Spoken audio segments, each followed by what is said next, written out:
नमस्कार, मी डी.टी. आंबेगावे, मुख्य संपादक सत्य पोलीस टाइम्स। सामान्य जनतेचा आवाज बुलंद करण्यासाठी सत्य पोलीस टाइम्स या चॅनेलला आत्ताच सबस्क्राईब करा।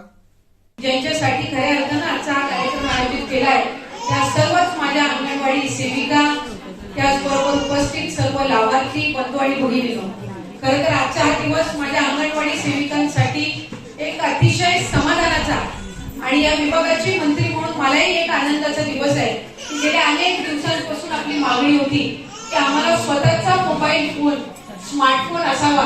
आणि आज मला या ठिकाणी आनंदाने सांगावंसं वाटतं की रायगड जिल्ह्यामध्ये जवळपास 3000 अंगणवाडी सेविकांना आपण पूर्ण सगळ्याच्या सगळ्या अंगणवाडी सेविकांना मोबाईल या ठिकाणी विभागाकडून देत आहोत।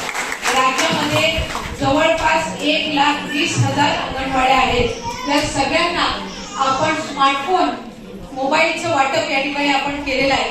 खऱ्या अर्थानं गेल्या अनेक दिवसांपासूनची आपल्या सगळ्यांची जी इच्छा होती आणि या विभागाची मंत्री म्हणून ती पूर्ण करत असताना मला निश्चितपणाने आनंद आहे।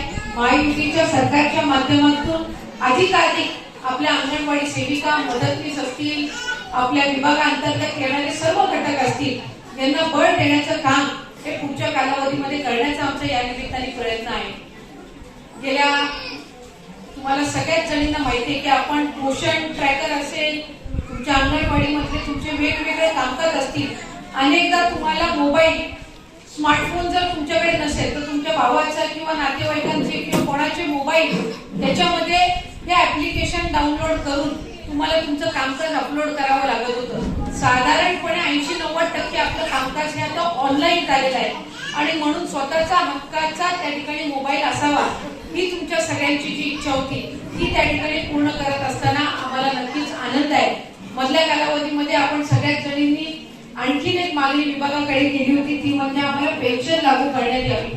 मी आजच्या कार्यक्रमाच्या निमित्ताने तुम्हाला सगळ्याच जणींना सांगू इच्छिते की राज्य सरकारच्या वतीने, विभागाच्या वतीने आपण अंगणवाडी सेविकांसाठी पेन्शन सुद्धा लवकरात लवकर त्या ठिकाणी लागू करणार आहोत। आम्ही शासनाकडे तो सकारात्मक प्रस्ताव या ठिकाणी ठेवत आहोत। सन्माननीय मुख्यमंत्री, दोन्ही उपमुख्यमंत्र्यांसोबत आम्ही त्या संदर्भातली बैठक घेऊन त्यांनी सुद्धा या संदर्भात एक सकारात्मक प्रतिसाद त्या निमित्ताने दिलेला आहे। आज या कार्यक्रमाच्या निमित्ताने आपण स्मार्ट किटचं सुद्धा वाटप करणार आहोत आणि मला आवर्जून या निमित्ताने सांगावंसं वाटतं की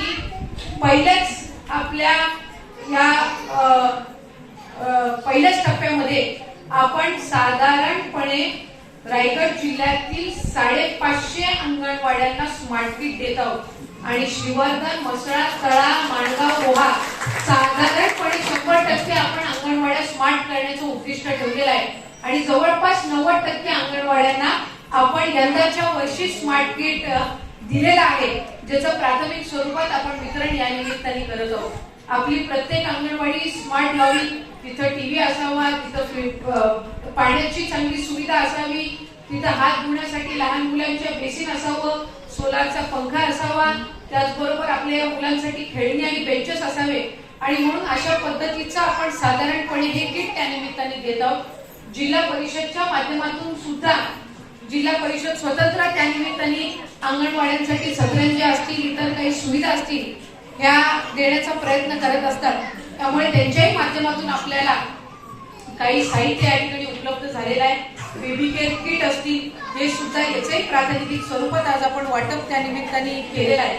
मला आवर्जून सांगायचंय की यंदाच्या वर्षी आम्ही अंगणवाडी सेविकांसाठी जे डॉक्टर आनंदीबाई जोशी आरोग्य शिबिर आपण राबवतो, गेल्या वर्षी सुद्धा तुमची मोफत आरोग्य तपासणी झाली।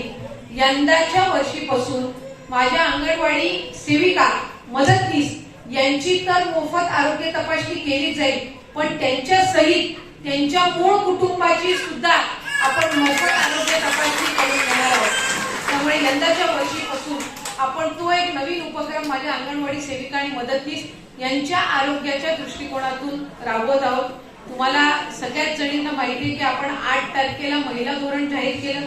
या महिला धोरणामध्ये आपण अष्टसूत्री कार्यक्रम घेतलेला आहे, म्हणजे महिलांना समान वागणूक समाजामध्ये मिळावी, महिलांचं शिक्षण असेल, महिलांचं आरोग्य असेल, महिलांचं सर्व समाजामध्ये त्या कामाच्या ठिकाणी समान वागणूक असेल, महिलांची सुरक्षता असेल, या अनेक बाबींवर लक्ष केंद्रित करत आपण हे महिला धोरण हे आखलेलं आहे.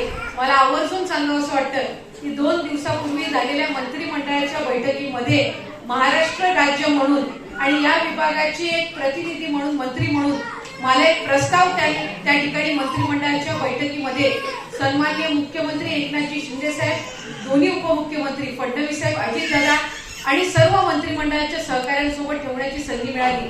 तो प्रस्ताव असा होता की 1 मे 2024 पासून जन्मलेल्या मुलांच्या नावापुढे पहिला त्यांच्या आईचं नाव, नंतर त्यांच्या वडिलांचं नाव आणि मग त्यांचं आडनाव. हा प्रस्ताव आम्ही मंत्रिमंडळाच्या बैठकीमध्ये ठेवला आणि त्याला मान्यताही त्या ठिकाणी त्वरित मिळाली. आणि मला निश्चितपणाने आनंद आहे की माझ्या सर्वच माता भगिनींना समाजामध्ये समान वागणूक मिळत असताना ती सुरुवात त्यांच्या घरापासून आपण करत आहोत. त्यामुळे येणारी लेकरं ही त्यांच्या आईचं नाव ही त्यांच्या वडिलांच्या नावासमवेत घेणार आहे. हे निश्चितपणाने आपल्या सगळ्यांसाठी एक अभिमानाची, समाधानाची आणि आनंदाची बाब असते. प्रत्येक बालकाच्या संगोपनामध्ये जितका त्याग त्याची आई करत असते तितका त्याग कोण करत नाही. ती 9 महिने त्याला पोटात त्याचं पालन करते, पोषण करते, स्वतःच्या शरीरापेक्षा त्या न जन्मलेल्या जीवाची काळजी करते.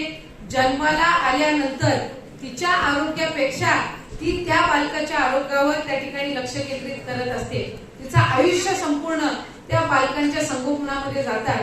आणि जेव्हा तुमचं हे लेकरू मोठं झाल्यावर ग्रॅज्युएशन होत असताना किंवा शाळेमध्ये सर्टिफिकेट मिळत असताना ती म्हणेल की माझं नाव अमुक अमुक, माझ्या आईचं नाव, माझ्या वडिलांचं नाव आणि हे माझं आडनाव, त्यावेळेला तो अभिमान त्या आईला मिळेल. मला वाटतं याच्यापेक्षा मोठं समाधान हे त्या आईच्या जीवनामध्ये कुठलं नसेल. त्याच्यामुळे हा निर्णय घेणारं हे आपलं राज्य प्रथम ठरलेलं आहे.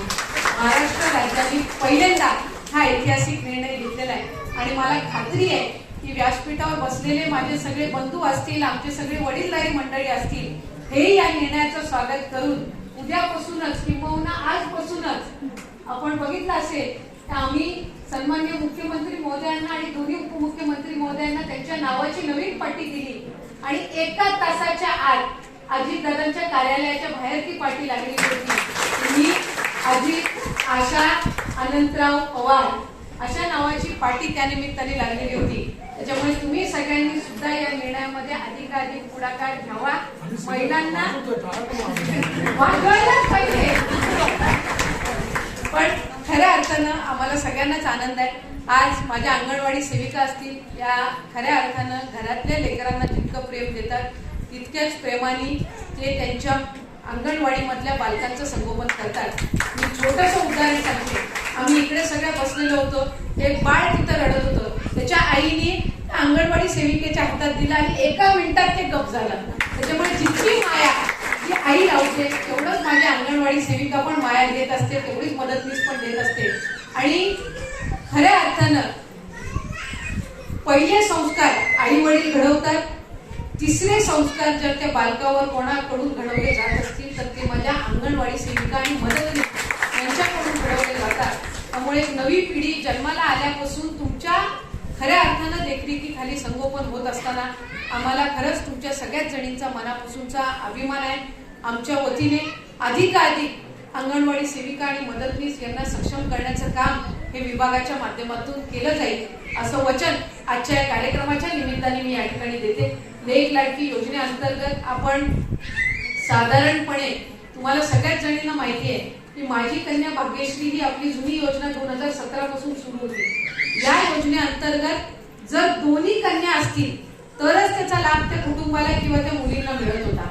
लेक लाडकी योजनेअंतर्गत आपण समजा जर पहिला सुपुत्र असेल, मुलगा असेल आणि दुसरी मुलगी झाली असेल तरी या योजनेचा आपण लाभ त्या निमित्ताने देत आहोत. त्यामुळे माझी कन्या भाग्यश्री याला राज्यभर लाभार्थी पाहिजे 5 ते 6 हजार. पण लेक माझी लाडकी, लेक लाडकी या योजनेअंतर्गत जवळपास 2.5 लाख पेक्षा जास्ती कन्यांना या योजनेअंतर्गत आपण लाभ देण्यामध्ये यशस्वी ठरलेलो आहोत. साधारणपणे आतापर्यंत 25 ते 26 हजार बालिकांना त्यांच्या कुटुंबाला पहिला हप्ता त्या ठिकाणी वितरित झालेला आहे. आणि आमचा प्रयत्न आहे की दरवर्षी 2.5 लाखापेक्षा अधिकाधिक या लाभार्थ्यांची संख्या वाढावी. आणि त्याच्यामध्ये तुमच्या सगळ्या जणींचं सहकार्य आम्हाला अधिक महत्वाचं आहे. कारण गावातली पिवळा आणि केशरी कार्डधारक जे कुटुंब असतील त्यांची आपल्याला अधिकाधिक नोंदणी करून त्यांच्या घरामध्ये एप्रिल 2023 पासून जन्मलेल्या मुलींची आपल्याला नोंद करून घ्यायचंय. त्यांचं कार्ड असेल ते आपल्याला रजिस्टर करून घ्यायचंय. आणि खऱ्या अर्थानं तुम्हाला मी सांगते की या सर्व कुटुंबातील जे आशीर्वाद मिळणार आहेत ना ते माझ्या अंगणवाडी सेविका आणि मदतनीस यांना मिळतात. आणि तुम्हाला आशीर्वाद मिळणं म्हणजे आमच्यासाठी आनंद आहे. त्यामुळे अधिकाधिक आपण लेक लाडकी योजना ही कशी आपण प्रभावशाली पद्धतीने अंमलबजावणी याची करू शकू यासाठी प्रयत्न आपण निश्चितपणाने करूयात अशीच मी या निमित्ताने विनंती करते. सर्वांनाच पुन्हा एकदा मनापासूनच्या शुभेच्छा देत असताना आज बचत गटांसाठी सुद्धा आपण या ठिकाणी काही साहित्याचं वाटप करत आहोत.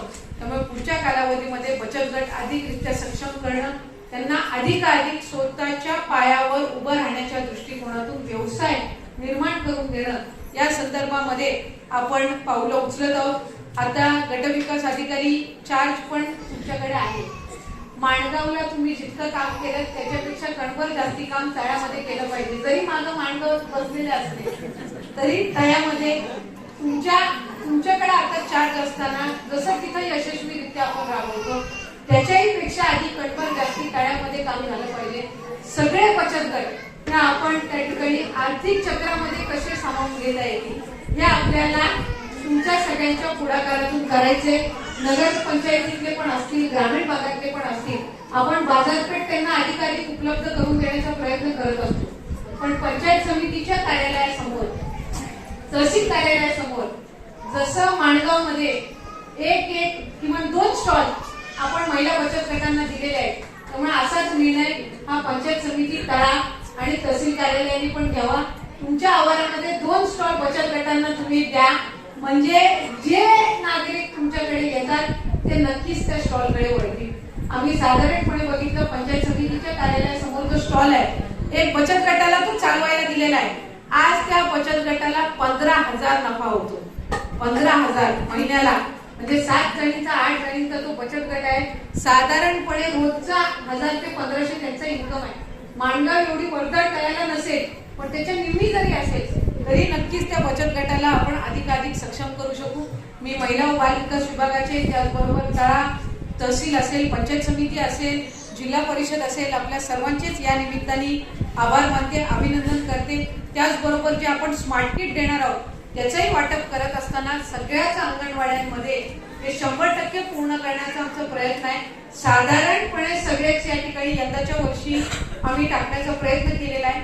जे नाही झाले ते जून महिन्यानंतर अधिकाधिक जितके राहिलेले असतील त्यांच्यापर्यंत हे स्मार्ट किट पोहोचवले जातील. मी पुन्हा एकदा आपल्या सगळ्याच जणींचे आभार मानते.